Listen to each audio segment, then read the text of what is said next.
اعوذ باللہ السمیع العلیم من الشیطان الرجیم بسم اللہ الرحمن الرحیم الحمدللہ رب العالمین والصلاة والسلام علی رسولہ الکریم واہل بیتہ الطیبین الطاہرین لا سیما بقیت اللہ فی الارضین روحی وارواح العالمین لتراب مقدمہ الفدا ولعنت اللہ علی اعدائہم اجمعین اما بعد قال اللہ تعالی فی کتابہ الکریم اذا سألک عنی عبادی فانی قریب صدق اللہ العلی العظیم۔ عزیزان گرامی قدر، دعا کے حوالے سے جو ہماری گفتگو کا سلسلہ جاری ہے اس میں کچھ احباب نے سوال پوچھے ہیں، میں اس کے حوالے سے کچھ گفتگو آپ کی خدمت میں عرض کروں گا۔ ہمارا یہ سلسلہ دعا کے حوالے سے انشاءاللہ آپ کی خدمت میں جاری رہے گا، اور ہم انشاءاللہ کوشش کریں گے کہ دعا کے مختلف ابعاد، مختلف ڈائمنشنز کو ایک دفعہ سمجھیں،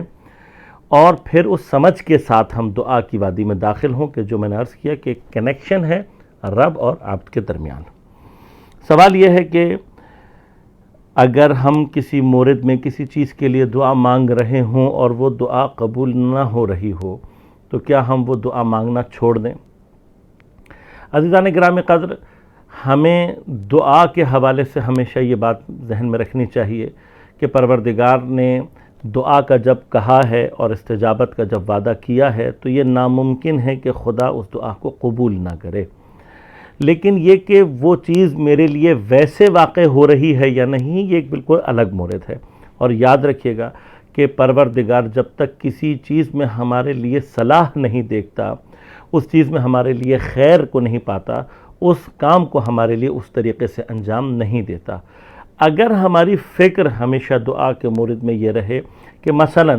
آپ مجھ سے کوئی چیز مانگتے ہیں اور میں آپ کو ڈائریکٹلی یہ کہتا ہوں کہ دیکھو جو چیز تم مانگ رہے ہو میں تمہیں اس سے بہتر دے سکتا ہوں،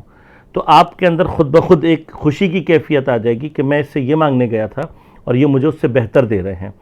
خداوند کریم کے لیے ہمیشہ ہمیں اس حسن ظن کو اپنے ذہن میں رکھنا چاہیے کہ جو میں مانگ رہا ہوں اگر خدا مجھے نہیں دے رہا تو یقیناً پروردگار مجھے اس سے بہتر عطا کرے گا، اور ذرا سی توجہ ہمیں اس طرف لے جا سکتی ہے اور ہماری اپنی زندگیوں میں ہمارے لیے یہ چیز ثابت ہو جائے گی کہ پروردگار نے جو میں مانگ رہا تھا اس سے بہتر مجھے عطا کیا ہے۔ ذرا سی توجہ ہمارے ایمان کو خدا پر اور زیادہ محکم کر دے گی۔ عرض کروں گا آپ کی خدمت میں انشاءاللہ کہ دعا کبھی بھی رد نہیں ہوتی، لہذا یہ تصور کرنا کہ میں جو چیز مانگ رہا ہوں اگر مجھے نہیں مل رہی تو کیا میری دعا رد ہو گئی، ایسا ہرگز نہیں ہے۔ انشاءاللہ آپ کی خدمت میں عرض کریں گے۔ والسلام علیکم ورحمۃ اللہ وبرکاتہ۔